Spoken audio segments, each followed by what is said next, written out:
Under the Hood, making car buying and owning easy with the Cam Clark Auto Group, your trusted authority in vehicle sales and service.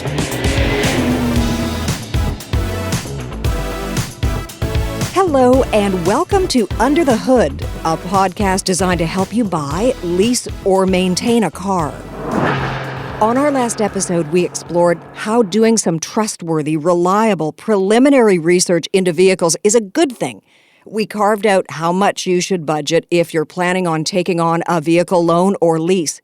We touched on the safety features that vehicles are equipped with these days. We found out how long, on average, Canadians are keeping their vehicles. And we encouraged you to really understand what it is you need your vehicle for and to be open to the fact that what you thought you might want to drive off the lot with might change once you see the vehicle up close and personal. On this episode, we're going to help you further narrow down your vehicle choices. After all, knowledge is power. And if you feel you have the right knowledge when it comes to making this important choice, then the whole vehicle buying process becomes that much easier. So let's get into it and begin with that age-old question, new or used? I heard as soon as you drive a brand new vehicle off the lot, the value depreciates. So you should never buy new? Is this true? Realistically, who buys a new car, drives it off the lot, and sells it right away? But that said, new vehicles do depreciate during the first year. According to the CBB, the Canadian Black Book, the average brand new vehicle can depreciate around 30% during the first year, more or less, but every car ages differently depending on the driver and the driving conditions. Despite that depreciation in the first year, the benefits to buying a new car might outweigh the benefits to buying a used vehicle. From gadgets and features to financing options. The financing part, by the way, we'll get into in episode 3 when we talk about the purchase. But for now, let's discuss some of the reasons to think about new and some of the reasons to think about used. We asked Nathan Rolfe to weigh in on purchasing a used vehicle. Nathan is the GM of Cam Clark's Kamloops Kia. Try saying that 5 times. He says when his dealership is taking on a vehicle to resell, they're looking for the same things that you as the buyer should be considering. There's really 3 things that determine, what a vehicle's resale would be. Firstly would be how many kilometers are on it. Secondly would be the year. But thirdly, the thing that holds its value the most would be the options. Generally, people will invest a little bit more money in a used vehicle that has a sunroof and leather, for example, or navigation than if it's plain Jane cloth all-wheel drive. The other things that would determine would be the condition of the vehicle. Generations that are a little bit older than mine are generally very adamant on keeping their vehicles in immaculate condition. He's talking about the grandmas and grandpas out there who spit shine their cars. Those cars may not have the bells and whistles that you're looking for in a used vehicle, but you know that car has been serviced and treated meticulously. There are all sorts of used car checklists to explore. Aside from the vehicle looking good on the outside and the inside, the Auto Trader is suggesting considering things like mileage, year, history of the car insurance rates, fuel costs, trunk space, and Bluetooth, just to name a few. A lot of considerations when buying used. Another question, do you buy it directly from a seller or from a dealership? You want transparency for sure. And for some, dealing directly with the person who drove the vehicle might be reassuring. For others, a third party, like a dealership, makes more sense. Jerome Santos, who is based out of a Cam Clark dealership in Richmond, explains. So I would always recommend to go to a dealership. I know for some people, it can be stressful. Buying a car can be really stressful. But I think a good dealership will provide a good experience for the customer. So when going to a dealership, people expect a certain standard. So whether that's from reception greeting you, to the salespeople and their product knowledge, all the way to the mechanics that end up working on your vehicle if you purchase. And when purchasing a used car from a dealership, you have the car proof. You have the knowledge that it's been safetied. So you kind of have that safety net to fall on, and you don't have any any questions about the history of the vehicle, because I would hope that everything is transparent within that process. Well, that's food for thought when it comes to exploring a used vehicle purchase. Let's now focus on what a new vehicle can bring to the table. When it comes to features, what are the must-haves, the not a bad idea to have, and the do I really need to have it lists? There are certainly a lot of innovations reshaping the driving experience these days. If you're someone who likes bells and whistles, there is no shortage of toys available on new models. Experts from Consumer Reports have assembled a list of various new vehicle features to consider. This is especially good if you're looking to buy new and you haven't been in the automobile market for quite some time. When it comes to safety, Consumer Reports, or CR, suggests the must-haves include the blind spot warning alert, indicating a vehicle is alongside yours and in your blind spot. Also, automatic emergency braking and forward collision warning are suggested must-haves. Russ Fox of North Vancouver Cam Clark really likes these features. There are some neat features out there. Some of the upscale versions have driving assist aids so that your speed control adjusts to the speed of the vehicle in front of you. It gives you a warning if you start to veer out of your lane, or it gives you a warning if you get too close to another vehicle. Backup assist and parking assist and automatic assisted steering, where the wheel actually turns in your hand and helps you through the corners. It's fantastic. The technology is fantastic. And getting more and more all the time. It's really very exciting, and it's fun to see the new product come out. As for must-have convenience features being recommended, Android Auto or the Apple CarPlay feature are both considered good ones. It will allow drivers to put down their phone, pay more attention to driving, and interact with the vehicle's infotainment system. Also, physical knobs over touch controls for your audio and climate systems, well, that's something to consider as well. Knobs, CR says, are less tedious and distracting. On to the not a bad idea to have features. These would include 360-degree surround view camera systems, which, as Russ said earlier, are specifically helpful when backing up or parking. And heated seats and steering wheel, great for those cold Canadian days. The heated seats feel nice on a sore back as well. Just make sure you tell your passenger the heated seat is on, or they might be a little confused as to what is happening. Why the heck do I feel all warm all of a sudden? A couple of features that you should ask yourself, do I really need this before committing? Well, they might include a rear entertainment unit for your backseat passengers and a built-in navigation system, which, according to Consumer Reports, is already built into your phone and updates automatically. In 5 meters, turn left. I said, turn left. You know you were supposed to turn left back there. So at the end of the day, driving should be an enjoyable experience. You don't want to be stressed out or distracted if you're driving. In addition to the features that we just covered, why not give a quick thought to your situation and the features that you definitely would need in an automobile? I hate being stuck in traffic. What feature solves that issue? Well, you definitely want to have your AM/FM radio to access local traffic reports and road updates. That's a standard feature in all cars. A driving app on your smartphone that your car can access with your Android or Apple Car feature could also be very helpful.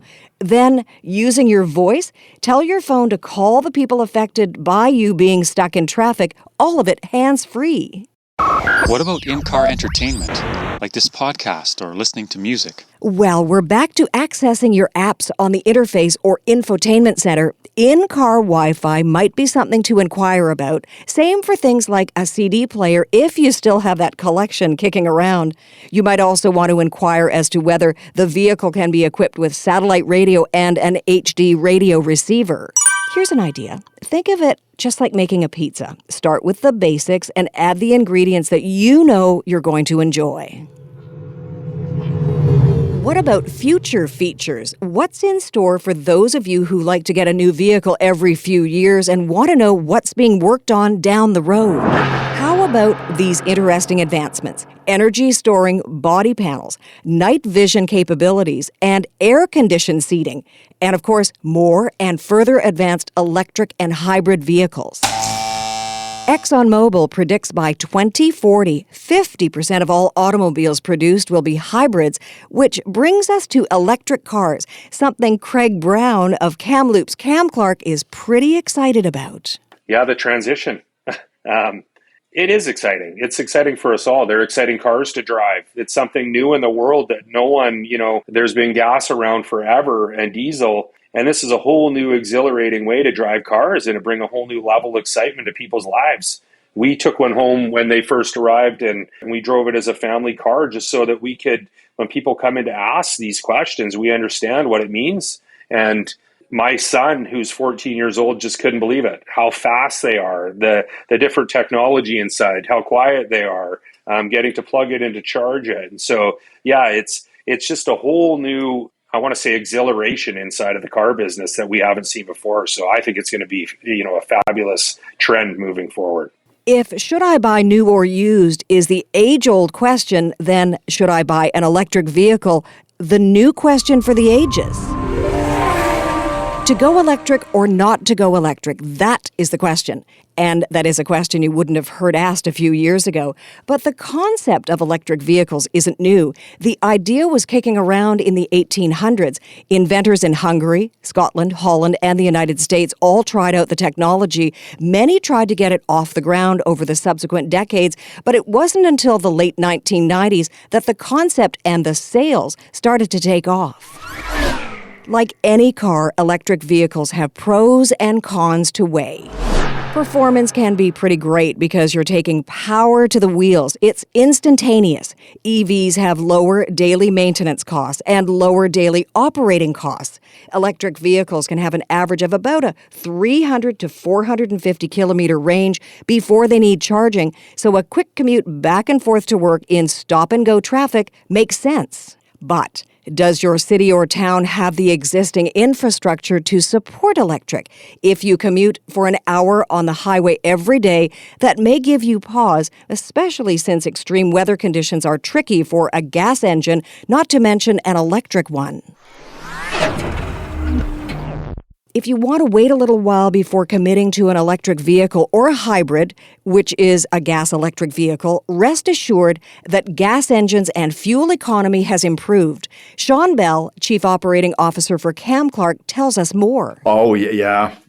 Companies have all taken different tacks, different approaches to get that improved fuel economy while maintaining a certain power or towability or all those things. But vehicles are vastly improved with gasoline engines over even a decade ago. Yeah, for sure. And I think government tightening and regulation has a lot to do with that over the years. I mean, all manufacturers have had to meet CAFE standards for years, meaning overall carbon output. And so they've been forced to improve, right? I mean, as altruistic as I'd like to make it sound, I think like any industry, the environment dictates where you go, or at least helps push you in a direction. I think certain manufacturers for years now have tried to use as many recycled products in their vehicles as they can.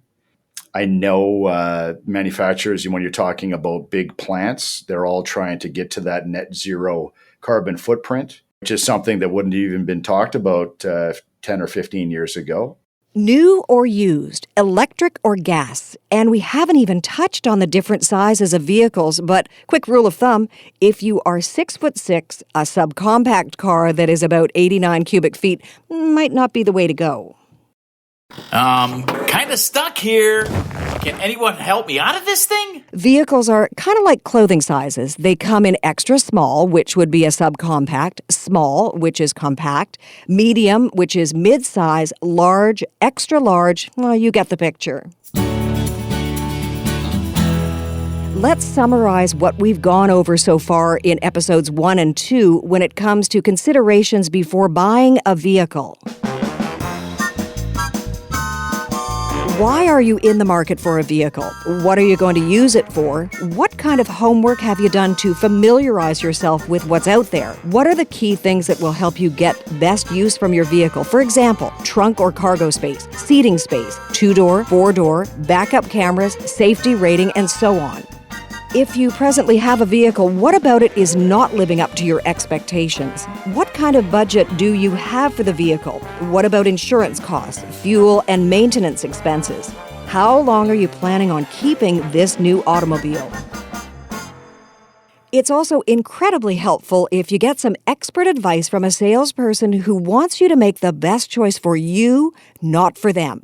The folks at Cam Clark Ford want you to know they think of you as family. Here's Brendan Nicolay from the Innisfail dealership. We're very family orientated, and we know that it's a big decision. So we're here to help you make that decision. We're not here to force you to make that decision by any means, but we'll do anything we can to do business the right way.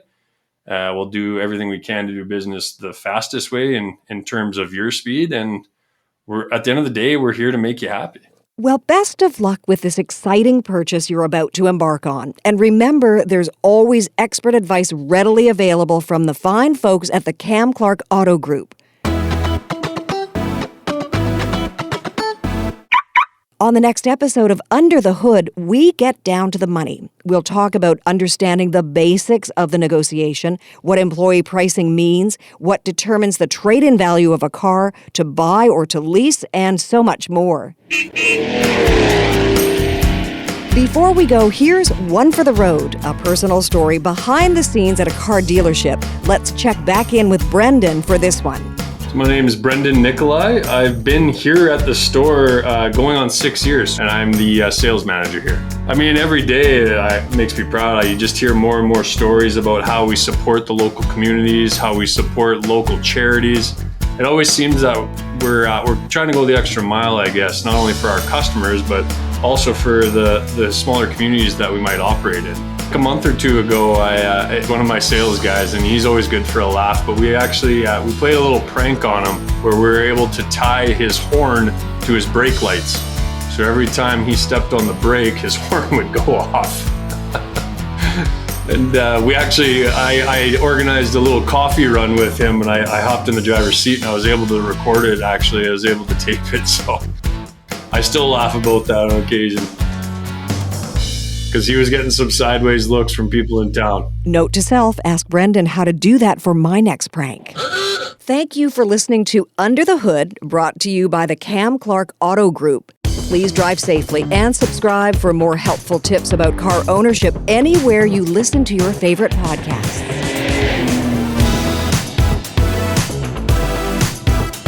On the Road is sponsored by the Cam Clark Auto Group, your trusted authority in vehicle sales and service. To find a dealership near you, visit camclarkautogroup.com.